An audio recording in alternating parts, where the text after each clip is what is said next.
জয় গুরু, জয় শ্রী শ্রী রাম ঠাকুরের জয়। আজ শ্রী শ্রী ঠাকুরের কাছে ভক্তের কয়েকটি প্রশ্নের উত্তর নিয়ে পাঠ করে শোনাচ্ছি। এসব প্রশ্নগুলো আমাদের মনের মধ্যেও কখনো না কখনো আসে। আজ আমরা সেই সব প্রশ্নেরই উত্তরগুলো জেনে নিই। শ্রী শ্রী ঠাকুরকে প্রশ্ন করছেন ভক্ত, ঠাকুর রাস কি? নাম সংকীর্তনই মহারাস। ঠাকুর আপনাকে কেমনে পামু? এ নামের মধ্যে আমারেও পাইবেন, আর কোনো কিছুর দরকার হইবে না। ভয় কি? আমি তো আছি। ঠাকুর মহন্ত মহারাজগণ যে নাম বিতরণ করেন তা কিভাবে আমরা আপনার কাছ থেকে নাম পাচ্ছি তা বুঝব? স্বয়ং কৈবল্যনাথই তাঁগো মধ্যে থাইকা নাম দেন, শ্রী শ্রী ঠাকুর বলছেন। ঠাকুর জয় গুরু বলতে যে আমার ভালো লাগে।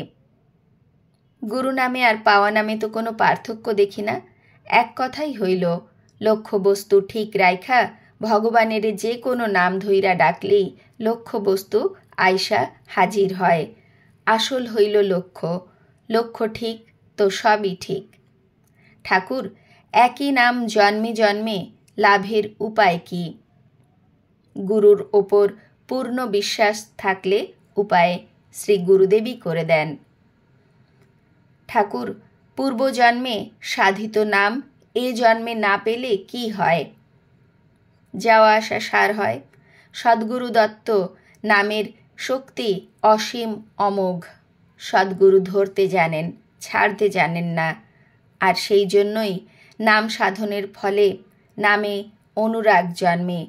অনুরাগ থাইকা নামে রুচি হয়, রুচি থাইকা নামে প্রেম হয়।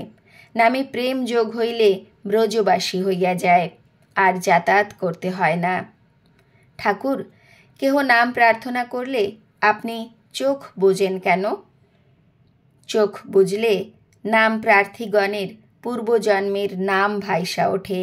সেই নাম আমি পুনরায় মনে করাইয়া দেই। ক্ষেত্র বিশেষে নতুন নাম দেই, আবার কোনো কোনো ক্ষেত্রে দেই না। ঠাকুর নাম করতে কি লাগে? ঈশ্বরে অর্পিত বুদ্ধি জাগ্রত করিয়া নামকে ধরিয়া থাকিলে নামের শক্তিতে সব হয়।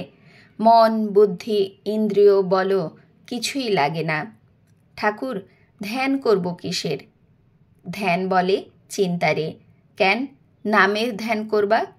সারাক্ষণ ভগবানের নাম চিন্তা করাই ভগবানের ধ্যান করা। ঠাকুর নামের সাথে কি আর কিছু লাগে? নামের সাথে আর কিছুই লাগে না। এক নামে সবই আছে, তাই নামের সাথে আর কি লাগে? ঠাকুর নাম করার নিয়ম কানুন কি? নিয়ম মানে শৃঙ্খলা, শৃঙ্খলা মানে শৃঙ্খল, শৃঙ্খল মানে বন্ধন। আপনি কেন বন্ধনের মধ্যে যাইবেন? যখন পারেন, যতবার পারেন নাম করবেন। এর কোনো বিধি নিষেধ নাই। এ নাম করতে করতেই আপনি নিত্য ধামে চইলা যাইবেন। এ কথা সত্য। নামাশ্রয় বা মন্ত্র পাবার পর সকলেই গুরুর কাছে নিয়ম কানুন আর বিধি নিষেধ সম্পর্কে জানতে চান। অনেক সময় এ নিয়ম কানুনই মুখ্য হয়ে যায়। নামের সেবার চেয়ে নিয়ম কানুন পালনেই বেশি ব্যস্ত হয়ে পড়তে দেখা যায় মানুষকে।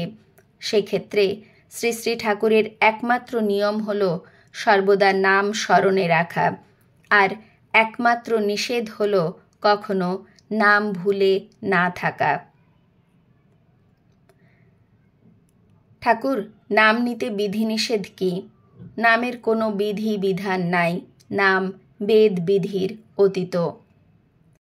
শ্রী গুরুদেবের কৃপায় আমরা যেন সর্বদা নাম স্মরণে রাখতে পারি, এই প্রার্থনাই করি তাঁর শ্রীচরণ তলে। আজ এই পর্যন্তই।